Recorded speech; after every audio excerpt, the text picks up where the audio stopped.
মানবতার উদাত্ত দৃষ্টান্ত স্থাপন করেছিলেন আমাদের প্রিয় নবী হযরত মুহাম্মদ মুস্তাফা সাল্লাল্লাহু আলাইহি ওয়াসাল্লাম। আপনারা কি জানেন না, তাইফের ফতে মহানবী হযরত মুহাম্মদ সাল্লাল্লাহু আলাইহি ওয়াসাল্লাম ইসলাম প্রচার করতে গিয়ে পাথরের আঘাতে রক্তাক্ত হয়েছিলেন। কিন্তু দুঃখ ও পরিতাপের বিষয় কি জানেন?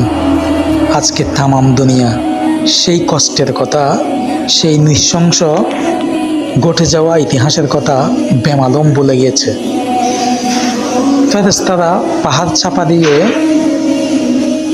বিধর্মীদেরকে ধ্বংস করার অনুমতি চাইলে রাসূল সাল্লাল্লাহু আলাইহি ওয়াসাল্লাম কি বলেছিলেন, সেটা যদি বর্তমান যুগের মানবতার সাথে তুলনা করা হয় তাহলে নিতান্তই সেটা মানুষের কাছে অগ্রহণযোগ্য হবে।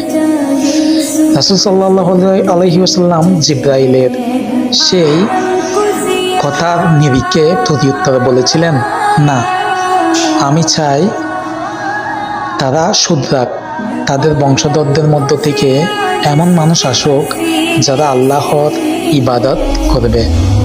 এবং এটাই ছিল হয়তো মানবতার প্রতি উদাত্ত দৃষ্টান্ত, যার সীমাহীন দয়া ও ভালোবাসা এখনো পর্যন্ত পৃথিবীর ইতিহাসে সক্রিয় হয়ে আছে, এবং সেটা পৃথিবীবাসীর জন্য এক প্রকারের শিক্ষা হিসেবেই থেকে যাবে।